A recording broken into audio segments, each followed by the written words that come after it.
Retrouvez Mehdi Maizi et ses sauces tous les jours de 20h à 22h sur OKLM Radio. Vous êtes dans la sauce sur OKLM Radio. Slim Lessio est arrivé, comment ça va? Ça va et toi, gros? Très très bien. C'est la deuxième fois que t'es là? Ouais. Et là tu viens, là t'avais quelques morceaux, là t'as un projet. Enfin c'est une mixtape? Ouais. On peut parler de mixtape? Mixtape, un projet, c'est la même. On s'en fout maintenant. Ça s'appelle Fruit de paix. Ouais, Fruit de paix. Pourquoi ce titre? Il y a une anecdote si tu veux. Ouais. En gros, tu vois, il y a 2 ans, en 2015, j'avais posté une photo sur Instagram. Et comme description en dessous, j'avais mis Fruit de paix, tu vois. Ok. Il n'y avait pas de truc précis, je sais pas pourquoi j'ai mis ça. Puis mon gars Ricky, en 2017, il est venu et il m'a dit « Ouais gros, j'ai une question à te demander, tu vois pourquoi t'avais mis Fruit de paix sur ta photo ?»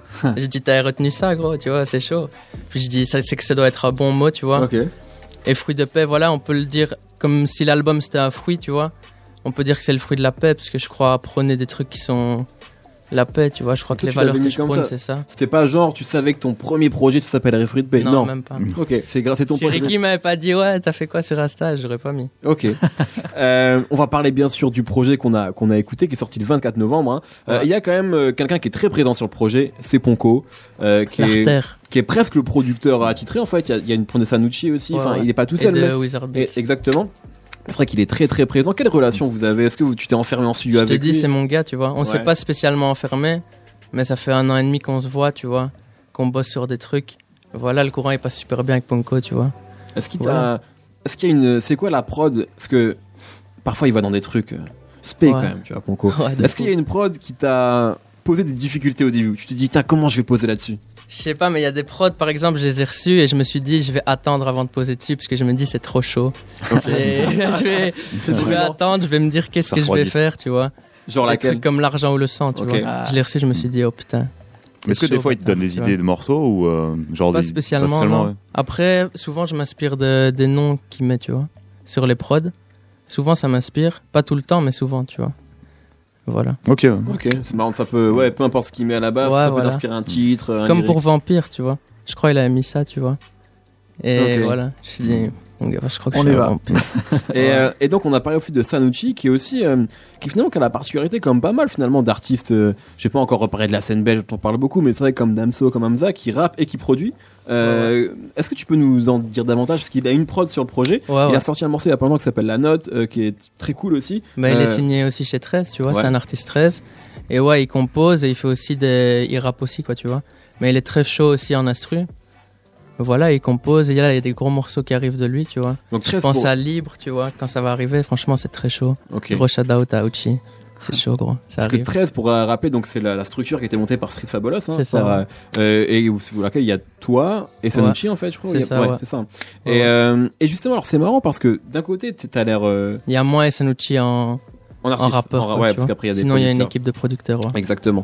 Et toi, finalement, c'est vrai que on a l'impression que t'es entouré. Il y a des gens dans ton équipe. Et en même temps, t'as tes textes. Tu parles beaucoup de solitude, je trouve. T'as l'air assez seul. Ouais. Franchement, j'aime pas la solitude pourtant. Je suis pas trop seul, tu vois. Mais je suis tout le temps avec mes gars, tu vois. C'est-à-dire, moi, je suis beaucoup à Spa. Donc voilà, c'est un peu une sorte de solitude aussi, parce que ça fait des années que, tu vois, je suis avec mes gars, on connaît, tu vois ce que je veux dire. Ça fait des années, donc voilà, on peut s'emmerder, tu vois. Chez nous, on peut même se sentir seul quand on est à plusieurs, tu vois ce que je veux dire. Pour moi, c'est ça le sujet principal du projet, c'est ça en fait. C'est-à-dire que tu fais des morceaux où on peut s'ambiancer. Vraiment, c'est-à-dire qu'hier je réécoutais le projet en bossant l'émission, j'étais comme un con dans mon salon, tu vois, ma femme se demandait ce que je faisais. Et en même temps, quand on écoute vraiment ce que tu dis, il y a des propos parfois, enfin tu parles vraiment beaucoup d'ennui en fait. Tu vois, il y a le morceau, il y a rien à faire ici. En fait, je trouve c'est presque la première fois qu'on est en train de s'ambiancer sur un mec qui dit je m'emmerde. C'est assez marrant en fait, tu vois, de réussir, je trouve, à provoquer ce truc-là. Et c'est vrai que mais après, tu vois, je m'amuse bien de fou, tu vois. Je vais pas te dire que je m'emmerde, mais non, mais il y a ce truc-là un peu. Comme je dis dans la mierdasse, tous les jours la même, tu vois, comme dans rien à faire ici, voilà, tu vois, ça fait longtemps qu'on est là, on a envie de voir d'autres choses, tu vois. Là, je suis à Paris, ça fait plaisir, tu vois. C'est autre chose. Tu dis aussi, je sais plus sur quel morceau, tu dis, je vais tout niquer, je viens de Wallonie. Est-ce que le fait peut-être de venir d'un petit patelin où il y a pas forcément, c'est pas un truc d'artiste, enfin, c'est pas forcément fréquent, est-ce que ça t'a donné, je pense, une sorte de détermination particulière? Je crois, ouais. Je crois bien. Parce que c'est plus dur et voilà, il faut plus taffer, mais ça donne une motivation, tu vois. Puis quand tu vois que tu peux commencer à venir, comme je te dis, des endroits à Paris, tu vois. Comme je le disais tantôt encore avec mon gars Ricky, tu vois, on se disait, t'as vu, on vient de loin, tu vois ce que je veux dire, on vient de Spa, gros, où personne nous voyait, là on va à Paris aujourd'hui, c'est bon déjà, tu vois. Voilà, c'est cool. Aujourd'hui, pareil, on peut avoir ce truc-là aussi, l'impression que t'as tout misé sur la musique là, que t'es dédié à fond au projet. Normal, ouais.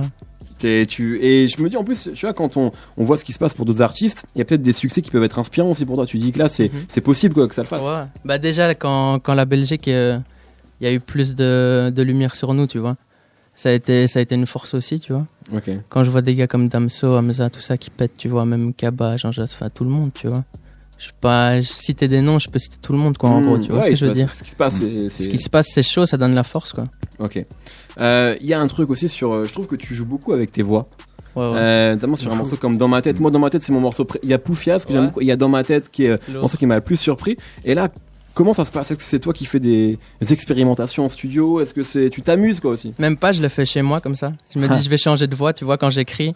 Je sais bien que là, je vais changer de voix. Je sais pas, j'aime bien. Tu cherches à faire ça, genre c'est une envie que t'as et tout de faire des trucs différents. Je sais pas, j'écris comme ça, tu vois. Ouais. C'est aussi beaucoup Young Thug qui avait fait ça, tu vois. Ouais. Ok. Ouais. Et lui, il m'a inspiré beaucoup, comme je t'avais déjà dit, tu vois, la dernière fois. Ouais. Voilà, moi, je kiffe quand il fait ça, donc j'essaie de le faire aussi. Puis voilà, je m'amuse, j'essaye, tu vois. Je m'amuse. C'est marrant parce qu'il n'y a pas de featuring en fait sur le projet, mais il y a toi et tes différentes personnalités. On m'a déjà dit ça, on m'a déjà dit. Ok. C'est pour ça que voilà, le premier projet, je voulais faire tout seul, tu vois. Vraiment ramener mon univers à moi, que les gens ils voient un peu ce que je veux leur dire, tu vois. Et voilà. T'as des palettes que tu préfères toi sur ton projet, genre dans ton univers, des morceaux que tu préfères à d'autres. Franchement, j'ai même du mal à dire mon préféré, tu vois, moi, parce que chaque morceau il redécrit une émotion, tu vois. Ok. Et je veux dire que mon son préféré c'est le projet, enfin tu vois, c'est mon projet quoi, c'est mon projet préféré, tu vois ce que je veux dire. J'aime bien tous les sons et chaque son il me définit un peu plus, je pense. Donc voilà, et ils ont chacun leur place. Je saurais pas dire mon préféré. Et toi, c'est quoi? Il y en a beaucoup, hein, mais moi j'aime bien L'argent et le sang. Ouais, en fait, tous les sons qui sortent un peu de l'ordinaire, avec, tu vois, Poufias aussi. J'aime bien, ouais. Et puis, comme tu dis, le fait que tu changes de voix, le fait qu'il y ait plein de choses différentes, en fait, on a l'impression qu'il se passe énormément de choses, donc c'est difficile de se focaliser sur un seul morceau. Ouais. Mais c'est intéressant pour un premier projet, c'est vraiment intéressant. Merci. Et puis, je trouve aussi, si on revient sur le projet, c'est bon, on en a déjà parlé ici. Moi, j'ai beaucoup aimé le travail de Ponko sur la mixtape d'Hamza. Mais c'est vrai qu'il est pas tout seul et on sent que c'est peut-être pas la même volonté derrière. Là en fait on a l'impression que lui s'est permis des choses qu'il aurait peut-être pas pu faire sur notre projet et que toi tu lui permets ça et que du coup tu vas parfois même encore plus loin dans tes expérimentations et du coup c'est vrai que le duo fonctionne. Pour moi c'est un projet presque commun en fait, tu vois. Ce truc-là, il a 13 prod et c'est vrai que le truc du coup fait que ça fonctionne super bien quoi. Bah merci, tant mieux, tu vois. C'est pas voulu, on fait les choses naturellement, tu vois, si ça donne bien. C'est super, tu vois. Alors par contre, il y a une rime qui est extraordinaire. Enfin, c'est voulu, tu vois, mais. Ouais, mais on se comprend, tu vois. Il y a une rime, tu dis dans la chimie comme une catalyse. Ouais. Ah, ça m'a ramené quand même en quatrième. À l'école, t'as vu? En terminale SVT. C'est une référence bizarre, ouais. Ça, c'est venu comment dans la chimie comme une catalyse? Je sais pas, gros, elle m'a marqué, tu vois, la catalyse et tout à l'école. Ça, c'est le genre le truc qui te revient des années après, tu te dis, allez, je vais le placer. Au moins, ça aura pas servi à rien, tu vois. Tu vois, c'est ça. C'est marrant. Si on peut garder un truc, tu vois. Comme je l'ai dit dans un autre texte, je disais à l'école que pour les métaphores, tu vois. Ouais. Voilà. Ouais, mais les métaphores, à la limite, c'est plus commun pour un rappeur, tu vois. Ouais. La catalyse, c'est autre chose, tu vois. Alors il y a un morceau, je pense, je vois que les gens en parlent pas mal déjà depuis que le projet est sorti, c'est Au clair de la ligne. Ouais. Ça m'a étonné d'ailleurs. Moi, tu vois, personnellement, je pensais pas que c'était le morceau qui allait le plus marcher, mais je pense que c'est le refrain, le Au clair de la ligne, mon ami Ponko, qui en fait, c'est un délire. C'est un bon gimmick. Le gimmick est presque plus fort que le morceau en fait. C'est vrai que le truc te revient direct, mais pour parler de ça, c'est vrai que tu parles de ligne, etc. Et le sujet là actuel, tu vois, on parle beaucoup de la drogue dans le rap, etc. Notamment ce qui s'est passé avec Lil Peep, même si c'est un autre sujet. Est-ce que toi t'as une position en tête sur les rappeurs un peu dépressifs qui parlent beaucoup de drogue actuellement? Qu'est-ce que ça t'inspire toi? Moi, je peux pas vraiment prendre de position parce que je veux juger personne, tu vois. Ouais. Chacun parle de ce qu'il veut. Après moi, j'y ai pensé il y a pas longtemps, tu vois, que ce serait bien que j'en parle moins, tu vois, des trucs comme ça par exemple, parce que je trouve que c'est pas vraiment un truc dans lequel il faut être fier, tu vois. Et je pense que les petits frères et de ça, ils sont quand même inspirés par ce que les rappeurs font, tu vois. Tout le monde parle de ligne, ils vont aller chercher un truc, tu vois. Donc voilà, après je le fais, donc je blâme personne, tu vois, et je peux pas me blâmer moi-même, mais je pense à en parler moins, tu vois. Je crois pas, comme Young Thug ce week-end, il est. Il s'est injecté de la codéine sous intraveineuse parce qu'il disait qu'il en avait marre de la boire et que ça allait pas assez vite. Donc là, faut quand même atteindre des limites. Quoi. Mais moi, je trouve que la manière dont t'en parles aussi, c'est vrai que t'en parles, mais on revient toujours à ce que j'ai festif ou alors un peu stoner, ennui en fait. À un moment, tu dis, j'aime pas la bœuf, c'est une habitude. Ouais. Tu vois. Et ça, je trouve ça assez. Finalement, c'est très simple, mais c'est assez fort parce que tu dis voilà, c'est pas en mode. Et puis il y a pas d'apologie, quoi. Il y a pas de glorification. Tu peux fumer, tu vois, c'est marrant, mais voilà. Mais t'aimes pas ça en tout cas. Quand tu vas fumer tous les jours, c'est bien aussi, tu vois. C'est lourd, mais c'est une habitude, quoi. Est-ce que tu parles du fait que tu viens de Spa, etc. Est-ce que c'était compliqué de dire à tes proches, pas à tes parents, que t'étais rappeur? Non, pas du tout. Non, ils le vivent bien. Non, franchement, ouais. Franchement, mes parents, ils sont ouverts d'esprit, tu vois. Ma famille aussi. Les gens que je côtoie en général. Franchement, c'est. Ouais. Je me suis affirmé comme ça assez jeune, tu vois, et voilà. Okay. Ils étaient contents, ils m'ont toujours suivi. Merci à eux d'ailleurs, tu vois. Très bien. C'est lourd. Et est-ce que là, tu prévois des scènes, des choses, des concerts? Est-ce qu'il y a des choses de prévues? Là, il y a un concert à Lyon qui arrive. Ok. Le 8 février. Je saurais pas te dire le nom de la salle exactement parce que j'ai reçu l'info il y a pas longtemps. Les gens regarderont sur ton truc. Ouais, en tout cas, ça, c'est le prochain aussi. truc, quoi. Qui va arriver. Très bien. Je propose qu'on écoute 2 morceaux et on revient encore. On a encore des questions pour toi, évidemment. On va écouter le morceau Trap. Qui est ton dernier clip. D'ailleurs, pourquoi ce morceau comme premier extrait en fait? Enfin, il y avait des morceaux bien sûr qu'on connaissait déjà. Je l'ai kiffé le morceau, tu vois. Trap. Ouais. Est-ce que vous avez clippé Poufias ou pas? Ouais, je crois. C'est dans ma tête. Et l'argent, on le sent, c'est le mec. Je sais pas, tu vois, il y a beaucoup de choix, tu vois. On va voir, mais on va en clipper, ouais. Bon, très bien. On essaye de te découvrir encore plus, notamment avec Régis qui a des questions autour du style, de l'esthétique. Simlesio, tu vas voir. Ouais, la dernière fois, t'avais dit que ta principale influence dans le rap, c'était Young Thug. Ouais. Donc je me demandais, est-ce qu'en termes de style, t'as aussi un rappeur qui t'a particulièrement influencé ou qui t'a inspiré? Je vais dire un peu de tous, tu vois. Il y en a pas en particulier, non, mais un peu tous, ouais. Les Américains, tu vois, ils vont dans la folie. Plus les rappeurs du Sud, peut-être, du coup. Ouais, même partout, je sais pas. Je me suis pas inspiré de quelqu'un en particulier, tu vois. J'ai toujours bien aimé m'habiller et tout, mais après voilà, je vois des rappeurs, je vois un peu ce qu'ils mettent. J'aime bien. J'achète. Il y a pas eu un clip, choc. Non. Ok. Est-ce que tu vas te faire des dents à la 6ix9ine bientôt? À la 6ix9ine, je crois pas. Il est chaud, lui. Ils vont loin. Mais des dents, pourquoi pas, on verra. Ok. Tu te souviens, Nemo, nous, des fois, on s'est fait bousiller par Jay-Z, on mettait des chemises à rayures avec des baggy. Ouais. C'était dur, hein. Tu vois. Mais en 2003, ça allait. Ouais, en 2003, ça va. Chaud, c'est trop cool. Avec des patchs partout. Exactement. C'était genre, on voulait s'habiller comme Jay-Z. Des costumes avec des Air Force One, des trucs comme ça. Ouais, ce genre de trucs, tu vois. Des vestes en velours avec des baggy, tu vois. Ça n'avait aucun sens. Ça, c'était la faute de Jay-Z, tout ça. Il a fait beaucoup de mal au rap. Je plaisante. Ouais, tu décris ton univers comme ton univers visuel, tu l'avais décrit comme fou et élégant dans une interview. Donc ce que je vais te proposer, c'est que je vais te citer 3 personnages qui sont à la fois fous et élégants, et tu vas me dire s'il y en a un des 3 qui t'inspire le plus. Vas-y. Alors le premier, c'est le Joker de Batman, donc joué par Heath Ledger, qui est complètement fou, mais qui a en même temps un côté assez classe. T'as Patrick Bateman de American Psycho. Je sais pas si t'as vu le film. C'est celui où sur la pochette, non, c'est pas ça, avec une hache, c'est pas ça. Ouais, c'est ça en fait. En fait, c'est un trader, c'est un type. J'ai pas vu, mais déjà sur la pochette, je vois bien comment il est. Ouais, en gros, le mec, dans la journée, en fait, c'est un Golden Boy, c'est un mec qui travaille à Wall Street, qui est hyper clean, qui porte des costumes tout le temps, qui voyage, qui va dans des hôtels de luxe. Et la nuit, en fait, ça devient une sorte de gros serial killer qui torture les gens, tu vois. Incroyable film. Franchement, faut super voir ça. Film, ouais. Et surtout Christian Bale, il est fou. C'est Christian Bale qui joue le personnage. Et le troisième personnage, c'est Gustavo Fring de Breaking Bad. Donc pareil, je sais pas si t'as vu la série. Vite fait. Mais c'est en fait c'est un type qui est bien sous tout rapport, qui tient un petit fast-food, qui vend du poulet, etc. Sauf que à côté, c'est un des plus gros narcotrafiquants de tous les États-Unis et qui est un mec ultra sanguinaire. Si. Donc est-ce qu'il y a un des 3 personnages qui t'inspire Le deuxième, j'aurais dit, tu vois. Ouais. La journée, il fait des trucs bien et tout. Le soir, il est bizarre. Ça, j'aime bien. Double vie. Le soir, il est bizarre. Ouais. Ok. En fait, on en parle un petit peu en première partie, mais tu cites souvent la codeine, la weed, différents cocktails, même dans tes morceaux. Ah oui. D'ailleurs, t'es plutôt Hennessy ou Pina Colada? Plutôt Pina. Plutôt Pina. Ouais, c'est l'été. Ma question importante. Dans l'ambiance, tu vois. Ok, d'accord. Mais j'aime bien Hennessy aussi, tu vois. Mais du coup, j'avais envie de te demander dans quelle mesure, en fait, toutes ces substances, elles influencent ta musique. Est-ce que en studio, ça t'arrive des fois de boire en studio, par exemple, pour t'inspirer, ou est-ce que ça a vraiment une influence sur ta musique? Pas vraiment pour m'inspirer, non. Mais pour m'enjailler, tu vois ce que je veux dire, en studio. Mais sinon, je crois pas que ça ait une influence réelle, non. Je pense pas. T'arrives à écrire ou à poser sans substance? Ouais, après, je sais pas, tu vois, parce que je fume souvent, tu vois, tu vois ce que je veux dire, je saurais pas te dire. Ça m'arrive rarement d'écrire ou de rapper sans fumer, tu vois. Après, je crois pas que ça m'aide spécialement. Non, c'est comme Al Capote qui disait que lui, il pouvait pas écrire ou rapper sans weed. Mal, hein, il disait que le jour où il arrêterait la weed, il arrêterait de rapper. C'est possible. Et vu qu'il rappe encore beaucoup, il a pas arrêté. Il y a du pochon, il y a du pochon. Tous les ans depuis. Il y a une phase aussi où tu dis dans le dernier morceau, tu piges, tu dis je me mettrai jamais sur Tinder, j'aurais trop honte de me faire griller.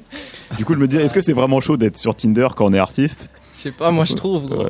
Toi, t'en penses quoi si tu vois, je suis pas artiste. C'est tranquille. Si tu vois une rappeuse là, sur Tinder.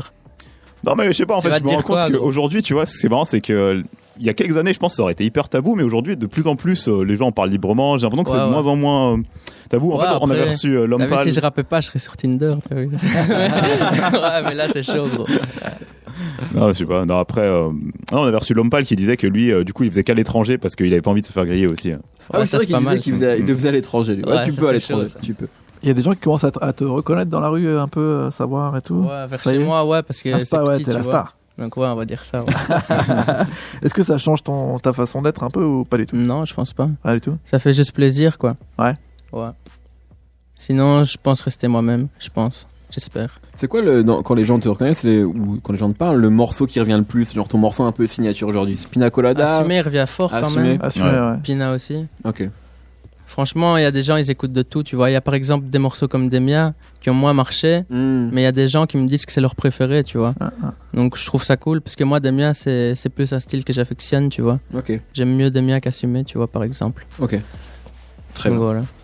Dernière question pour moi. Si tu lançais ta marque de vêtements, ça s'appellerait comment? Tu t'inspirerais de quoi? Ça va être, c'est un projet là. C'est un projet? Fruit de paix, ouais. Fruit de paix? Ouais. Ah bah voilà. Si. Comme quoi. Merci Ricky, hein. Bonne réponse. Merci Ricky, ouais. Merci là, Ricky. Shout out. Et Ricky, là aussi, sa marque Mozart, tu vois. Mozart Belgique. Vous pouvez suivre sur Instagram. C'est aussi un truc lourd. Voilà, on fait des trucs. Il y a aussi mon gars Richie, la Muzokuzo, tu vois. Il fait aussi des bons trucs à Atlanta. Voilà, on est un peu là-dedans, dans les saps et tout, on essaye. Il y a des marques qui t'ont inspiré ou pour ce que tu fais ou pas spécialement? Non, tu fais. Non, je fais comme ça. J'ai une idée, je la mets sur un papier, je l'envoie à un gars. Lui, il m'envoie un logo et voilà. Ah, cool. Moi, tu bosses avec des designers du coup extérieurs. Ouais. Okay. Parfait. On fait ça sans pression, tu vois. J'ai une question niveau style, vu qu'on est dans le style visuel. Tu bosses beaucoup sur tes clips aussi. Il y a quand même une ambition assez cinématographique. Harry j'ai l'impression que la collaboration avec Harry, dont on en a parlé déjà la dernière fois, elle est un petit peu comme celle avec Ponko. On a l'impression que vous faites un peu les vases communicants. Il y a des. Et comment tu avec Harry, on se connaît depuis toujours, super longtemps, en gros, tu vois. On jouait au foot ensemble, on avait 5 ans, tu vois. Ok. On se connaît depuis super longtemps. Donc voilà, c'est mon frérot. Donc on fait les clips ensemble, tu vois, on se comprend. Ouais. On sait tous les deux ce que l'autre peut amener et voilà. Ah, vous évoluez en même temps, quoi. Ouais, c'est ça. Et au niveau des visuels, t'as des palettes, des choses que tu veux ramener, des couleurs, des ambiances, des idées ciné, ou c'est juste au feeling comme Franchement, c'est au feeling, ouais. À chaque son, on se dit, bon voilà, on va faire quoi? Puis on met les idées sur la table. Il y a beaucoup de gens qui amènent leurs idées. Vu qu'on est une grosse équipe, tu vois, il y a beaucoup de gens qui amènent leurs idées. On prend tout en compte, puis on fait le clip. Tout le monde dit mais ça patte, tu vois. Comme le clip de Trap, on a fait ça avec nos moyens, tu vois. On a pris des figurants, on a ramené les trucs là-bas, on a créé un asile, tu vois. Donc on a fait tout comme ça et franchement le résultat, moi je suis content, tu vois. Pour un truc qu'on fait comme ça avec notre force, notre équipe, c'est lourd. J'ai l'impression que comme tu parles souvent du fait que tu peux te lasser ou tu peux t'ennuyer assez rapidement, tous tes morceaux et tous tes clips, on a l'impression que c'est un éternel recommencement, que tu veux faire un truc complètement différent, que l'équipe veut faire un truc complètement différent à chaque fois. On essaye, ouais. Et donc pour le coup, ton ambition sur la suite, c'est de continuer à essayer toujours d'être créatif comme ça? Toujours, ouais. On va essayer de ramener des idées à chaque fois, je pense. Des idées folles, tu vois. Ok. On continue avec l'interview DJ Nemo. Ouais. Slim, on t'appelle plus Slim ou plus Lessio? On m'appelle un peu des deux. Ok. C'est comme tu veux. Slim, Lessio, Slim, j'aime bien, ça me fait penser à Slim Charles dans The Wire. J'aime bien. Vas-y, on part sur ça. Est-ce que tu as déjà... En fait, c'est un questionnaire sur ta culture DJ, mais en gros, un peu sur la musique en général et ce que tu aimes. Est-ce que tu as déjà été DJ? Non. Est-ce que t'as déjà eu envie? Est-ce que c'est un truc qui te passionne? Pas spécialement, non. Est-ce que tu te fais des playlists perso, de sons? Est-ce que tu cherches, est-ce que tu creuses? Ouais, un peu. Là, je viens d'avoir Spotify, tu vois. Ah. J'avais pas. J'ai vu que c'est chaud quand même. Il y a plein de trucs. Donc là, ouais, je commence à faire des playlists, tu vois. Ouais, tu te fais tes propres playlists un peu. Sinon, avant, je téléchargeais sur YouTube et tout, MP3, tu vois. Ça, c'est chiant quand même. Est-ce que tu t'es déjà dit, genre, est-ce que tu fais des enchaînements entre tes morceaux pour qu'ils se ressemblent un petit peu? Tu fais des palettes comme ça ou pas? Avec mes morceaux? Ouais, j'essaye de. Non, avec les morceaux que tu. Dans tes playlists. J'essaie de voir si t'es pas un DJ caché. Non, je suis pas un DJ caché, gros, je te jure. Est-ce que t'as des DJ préférés? Des mecs qui t'ont un peu influencé ou que t'as écouté? Non, même pas, gros. J'ai vu que t'avais parlé à un moment d'une mixtape de Brodinski. Qui t'avait un peu qui t'avait plu parce qu'il y avait pas mal. Est-ce que c'était des nouvelles sonorités un peu. Ouais. Est-ce que ça c'est un truc que t'aimes bien chez les DJ d'aller chercher un petit peu d'être dénicheur? Je kiffe. Des trucs comme il a fait, c'est trop lourd. Parce que c'est des gars que j'écoute à fond, tu vois. Moi j'aime bien ce rap là, tu vois, d'Atlanta. Je suivais ça déjà. Tu vois, Pablo, des Peso et tout ça. Il y avait Blue DJ, il bossait beaucoup avec ça. Udrich Pablo Juan, Johnny Cinco, tous ces mecs-là. Voilà, ça m'a fait plaisir, tu vois, qu'il fasse un truc avec eux. C'est chaud, c'est chaud. T'as des gars comme ça, des petits en ce moment que tu suis beaucoup, qui te plaisent? Non, pas vraiment des petits, pas des petits. Non, ils sont devenus gros, j'imagine. Ouais. Bah là, j'ai bien kiffé le dernier album de Pablo, tu vois. Pablo Juan. Je trouve que c'est vraiment un sale album, je sais pas si vous l'avez écouté. Si. Pour l'instant, moi, c'est celui que je préfère, tu vois. Moi, je vois qu'on en parle de plus en plus de Pablo Juan et que ça reste un peu underground, c'est-à-dire que les gens en parlent pas à un gros niveau. Mais là, il vient de signer chez Gucci Mane, tu vois. À mon avis, ça va bien aller pour lui. C'est une bonne signature, ça? Tu vois. Ouais, ok. On va considérer que t'es DJ. Considérons ça. Parce que tu fais des playlists, il y a qu'un tout petit gap pour arriver de playlist à DJ. J'en suis la preuve vivante. C'est pas vrai, Nemo. Oui, non, ça va. T'aurais pris quel nom, tu penses, comme nom de DJ? Donne-moi celui que tu penses, après j'ai 2 noms pour toi. DJ Trap. DJ Trap, c'est pas mal. En plus, ça passe, c'est nickel. Non. Moi, je pensais à DJ Pina Colada ou DJ au clair de la ligne. Tu préfères lequel? C'est un peu pété, gros, non? Moi, j'aime bien. Ouais. Non, DJ Pina Colada, il y a un côté un peu Côte d'Azur, Saint-Tropez. Arrête, c'est là où l'argent se fait, mon pote. J'avoue, t'as des DJ qui font que ça. Ils font tourner des clubs et ils sont refaits. De toute façon, à Ibiza, ils font pareil. Bon, on va dire que DJ Trap, c'est mieux. Donc, DJ Trap. Mais même, c'est pas top, mais disons ça. Ouais, mais faut le dire avec ton Trap. C'est DJ Trap. Et là, on est bon. Tu jouerais quel style de musique, tu penses? Atlanta? Ouais, beaucoup d'Américains, beaucoup Atlanta. Ouais. C'est ça que je Est-ce que tu mélangerais avec des styles musicaux que tu écoutes? Après, par exemple, tu vois, je vais en soirée, j'ai vu que les filles, elles kiffent trop Diams, tu vois. Elles kiffent trop la boulette, ouais, gros. Tu mets la boulette, c'est parti pour les filles, gros. Donc, ouais. La boulette? Je mettrais 2-3 trucs comme ça quand même. Entre Audrich Pablo, tu mets la boulette. Voilà. Je mets un petit candy shop, je sais pas, je mets des trucs, tu vois, des petits classiques. Et bah, justement, on va rentrer en situation. Donc, t'es DJ Trap et tu as une proposition d'un premier DJ set. Ouais. Et donc, tu es à Spa, dans une discothèque. Comment s'appelle la discothèque de Spa? Elle s'appelle pas, gros. Tu es à part, la discothèque de Spa. Et tu veux chauffer le truc. Il y a tes gars, mais tu veux quand même montrer un peu ton univers. Donc, tu mets la boulette de Diams. Non, je rigole. J'ai 2 extraits pour toi. Dis-moi lequel tu penses être le mieux pour représenter un peu ton style de DJ. Parfait. Est-ce que tu penses mettre Young Thug avec With That? Petit extrait pour les gens qui connaissent pas encore ce morceau.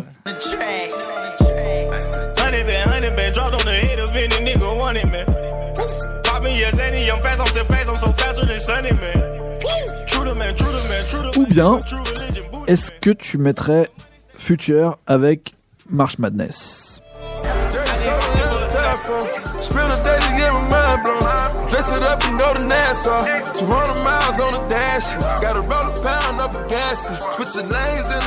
Je crois que je mettrais With That. Ouais. With That, yeah. Young Thug, il passe vraiment au-dessus de tout pour toi. Ouais, gros, il est chaud. T'as écouté leur album commun? C'est marrant que tu me mettes celle-là parce que là, j'étais à l'anniversaire de mon neveu, tu vois. Ouais. Et mon frère, il avait fait un délire. Il avait dit il faut mettre une musique, tu vois, dans un livre. Et comme ça, il lui fait un CD. Plus tard, il écoute. Et je lui ai mis With That, tu vois. Et j'ai mis, voilà, parce que j'aimerais bien que tu sois toi-même, tu vois. Tu t'amuses. Et Young Thug, c'est tout ce qu'il fait, tu vois. D'accord. Je trouve ça trop chaud. Donc, With That. Et tu as écouté leur album commun, Future, Young Thug? Ouais, mais pas énormément. Ouais, je l'ai survolé, mais il est bien. Pour toi, Young Thug, c'est vraiment au-dessus de Future, par exemple, si tu dois prendre un peu les deux personnages comme ça, tu préfères vraiment l'esprit de Young Thug, le côté ils sont super un peu au même niveau, créatif. tu vois, ces deux-là. Ouais. Maintenant, t'as vu, ils traînent ensemble et tout. Ouais, bien sûr.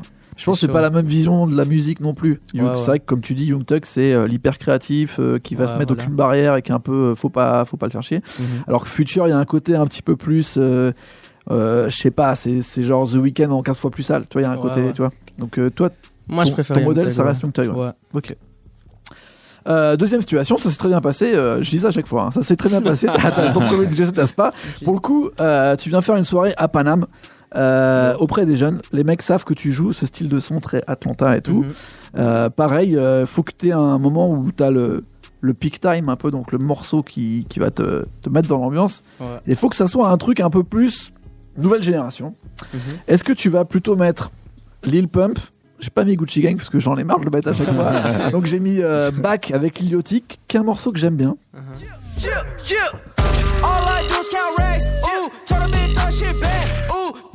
Et de source sûre, ça fout le bordel. Ou bien, est-ce que tu préfères Lil Uzi Vert avec Sauce It Up?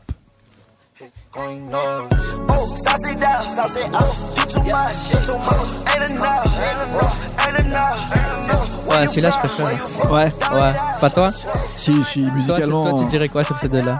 Moi, musicalement, je trouve que DJ Pina Colada. DJ Pina Colada, il dirait que Lil Uzi Vert. En fait, dans un club, je pense que Lil Pump ça marche mieux parce que c'est plus efficace tout de suite. Donc les gens qui connaissent pas, ils vont danser quand même. Mais Lil Uzi Vert musicalement, c'est 15 fois au-dessus et dans l'esprit de, à mon avis, ce que t'aimes bien. Moi, je pense qu'un DJ il doit plutôt présenter ce qu'il aime bien plutôt que ce qui va faire plaisir aux gens. Je crois aussi. Moi, en tant que DJ Pina Colada, je pense que DJ Trap il devrait mettre Lil Uzi Vert. Si. Ah, je le mettrais, gros. Ouais. T'as kiffé son dernier album? Ah, Lil Uzi? Ouais, je crois. Je sais même, en fait, gros, franchement, il y a des trucs. Je pense que je connais toutes les musiques de son album, mais comme ça, de dire la pochette et tout, ou le titre, je sais pas, tu vois. Mais je pense que j'ai kiffé parce que je kiffe ce qu'il fait, tu vois. De toute façon, il disait que le meilleur moyen d'écouter sa musique, c'était d'aller sur SoundCloud et juste mettre play, quoi. Tu vois, le format album, on a l'impression qu'il a fait un album parce qu'il fallait le faire, mais que il est pas tellement attaché à ça, quoi. C'est plus une playlist ou.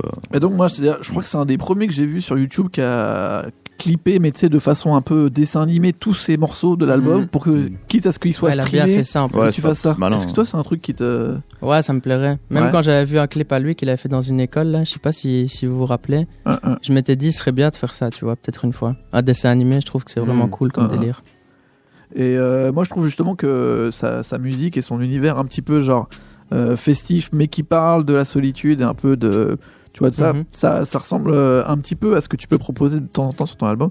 Est-ce que c'est une influence, Lil Uzi Vert, pas spécialement, non.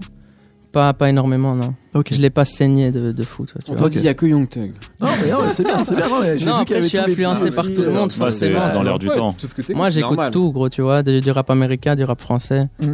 Donc, forcément, je suis influencé par tout ce qui se fait, mais dire des noms en particulier, je saurais pas trop dire. Et là, je l'ai pas mis parce que bon, moi, c'est pas dans mes DJ sets de DJ Pina Colada, mais la grosse année de 21 Savage. Toi, t'en penses quoi par rapport à tout ça? Cette année qui vient de venir, toi? Ouais. Toi, il a fait tellement de. Toi, je kiffe, moi. Je kiffe. Après, j'étais plus sur lui avant, tu vois. Maintenant, je vais pas dire décrocher parce que j'aime bien à fond, mais j'aimais mieux. Je pense qu'il est passé à un autre level et là. Ouais, voilà, mais c'est toujours super bon ce qu'il fait, mais moi, j'étais plus sur lui avant. Ok. Dernière situation. Tout ça marche très bien. Tu es maintenant un DJ très pointu à Paris, Atlanta. Les mecs savent qu'avec toi, ils vont avoir toutes les petites brûlures qu'ils ne connaissent pas, mais qu'ils vont les mettre à l'envers. Mais il y a un gars qui te propose un bon paquet d'oseille pour faire une soirée spéciale années 90. Ah, vas-y, on y va. Donc faut que tu mettes que du rap de, on va dire 92 à 98, tu vois, des trucs un peu. Est-ce que t'acceptes? Ouais, j'accepte. DJ Trap est chaud. Alors, pour info, Nemo dit ça parce que la semaine dernière, il a été booké un truc comme ça. Ça m'arrive souvent, en vrai. Et mais c'est juste que je me dis, tu vois, toi, en étant plus jeune que moi, est-ce que tu accepterais ce genre de choses? Ouais, j'accepterais. Après, il faudrait que j'aille faire un tour sur Spotify avant, pour voir un peu. Mettre les playlists et tout, enregistrer les bons morceaux. Justement, j'ai 2 morceaux à te faire choisir, et même si tu les connais pas forcément, voir celui que tu penses être le mieux pour commencer un set. Est-ce que tu mettrais Busta Rhymes avec Hoo-Ha, qui à mon avis et un peu une sorte de Young Thug avant l'heure. Young Thug. C'est pour ça que je l'ai proposé, surtout sur sa début de période où il était comme ça hyper excentrique, avec des accoutrements assez incroyables. Ou bien classic shit de ces classic shit, là on est vraiment dans les baggy dont on parlait. Nas avec New York State of Mind. Attends, j'ai Busta Rhymes, il veut pas s'en aller, tu vois, il est trop créatif le mec.